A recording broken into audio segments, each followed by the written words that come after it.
I guess they are getting paid overtime, or they don't got no other crimes to go check out. I don't know. We're kind of quiet around here right now. I know there's some angry Indians, but we're not acting like some angry Indians. I don't know what's going on. So this mission was actually built by my ancestors. So blood, sweat, and tears, slavery was put into this place right here.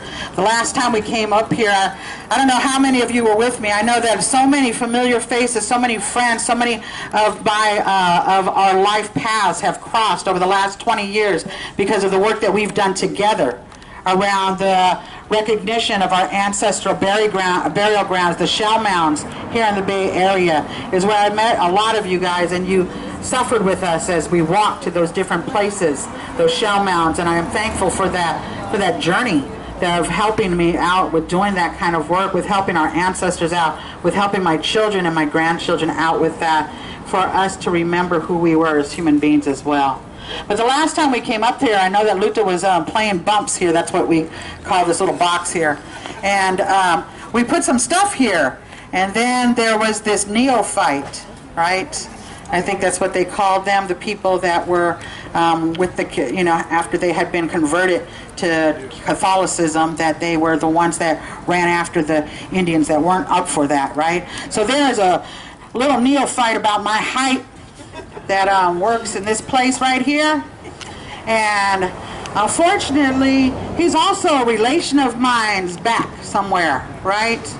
And right now I just got a picture, someone snapshotted a picture to me of him wearing a eagle feather robe walking up to meet the Pope.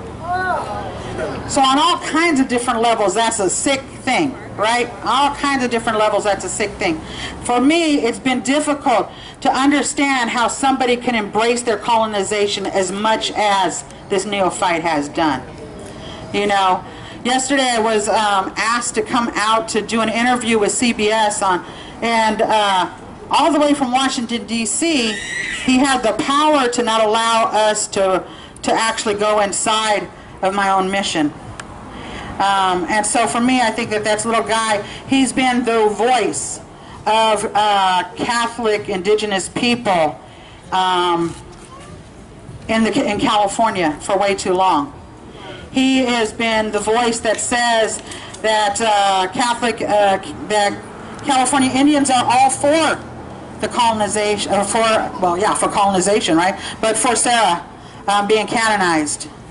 He not only is saying that, but he is using young people on the front of the Catholic voice and boosting up their egos as young people, unknowing that they are also saying, by using their bodies and regalia, that they are also supporting this. So we're talking about telling the truth today, right? And so I want to tell the truth about this, because this man not only has embraced his colonization, but he desecrates our sacred sites, and he gets paid for it. So I want to tell the truth. I want to tell the truth about that, and he's pulling young people from the next generation into this with him as well. There's a young man who's the junior docent at this place now, who's also a distant relative of mine. I always want to call him nephew, but he's a cousin. And he has learned our language. My great-grandfather, Jose Guzman, was one of the last speakers of the Chochenyo language. J.P. Harrington took crazy notes from him, put them on wax cylinder. His stuff is at the Smithsonian right now. And my daughter, when she was 14 years old, wanted to relearn the language. And so I took her to UC Berkeley, and I had her meet Leanne Hinton, one of the linguists who actually has started the Breath of Life. Oh, sorry. L. Frank started that. Leanne Hinton helped her with that. I'm sorry. Let me get the history right, since I'm telling the truth. You can tell the rest of that truth afterwards, okay? We went there, and actually, I was really naive. I hadn't known Muwekma at the time very long, and that's the group that is trying to get recognized in our territory. And I took the linguist that Leanne Hinton had given to work with us to the tribe, And the tribe was happy about that, and they were going to relearn the language. But then decided that my children were enrolled in their father's tribe and couldn't learn the language. So we lost out on that. So here comes this young man who picks up the language and sounds like he's going to share it with us.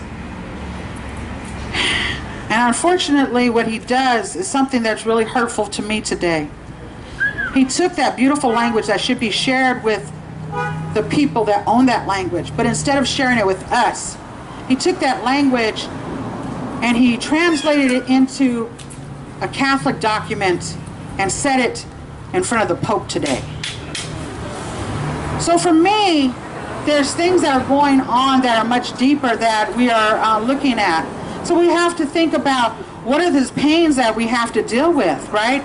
Not as just as indigenous people, but people that work with indigenous people, that there are many sides to this very interesting thing. I think that one of the things that I say is that it's not a complex issue, right? It's not complex at all. It's an issue that's fairly simple. The issue is that Junipero Serra created genocide, the first Holocaust in California to Native people. And that we need to remember that that is the truth that we need to be telling our children. That my children know that and my grandchildren will know that, but I also want to make sure that your children and grandchildren know that. And I want to make sure that all of the grandchildren and great-grandchildren know the real history of what happened, so that we don't continue to repeat the history anymore. Now I wanted to break it up a little bit and see, and Al's going to come up. So my friend Al Osorio is going to come up, and he's going to spit us some knowledge up here too. I'm hoping that Al is going to come up and talk a little bit about some stuff. I want to say that Paloma, right? Did Paloma bring this food? Yes, Paloma. Thank you. Paloma brought this food to share. So if anybody's got some low blood sugar going on, there are bananas and oranges and carrots up here. Please come help yourself. If you're tired of standing, please find a place to sit down. If you're tired of holding the sign, ask somebody to share that burden with you. You know, I think that, you know, there's a few people that we have coming. They're on their way. They stopped at Carmel Mission on the way up here today. They're coming all the way from LA. Some folks from Ames, Southern California are coming to talk. They have been instrumental in doing a lot of the work up and down California and working with the Carmel Mission first of all. But they got stuck in traffic at Foster City, and so they wanted to let us know that they are on their way. But I wanted to just allow people to also stretch, grab some food, find some place comfortable to sit. Thank you that it's not so hot out here today like it's been for the last couple of weeks, right? California native person doesn't like 90-degree weather. Sorry about that. Or 96-degree weather or 98-degree weather. How you doing? Okay, so Al, come on up.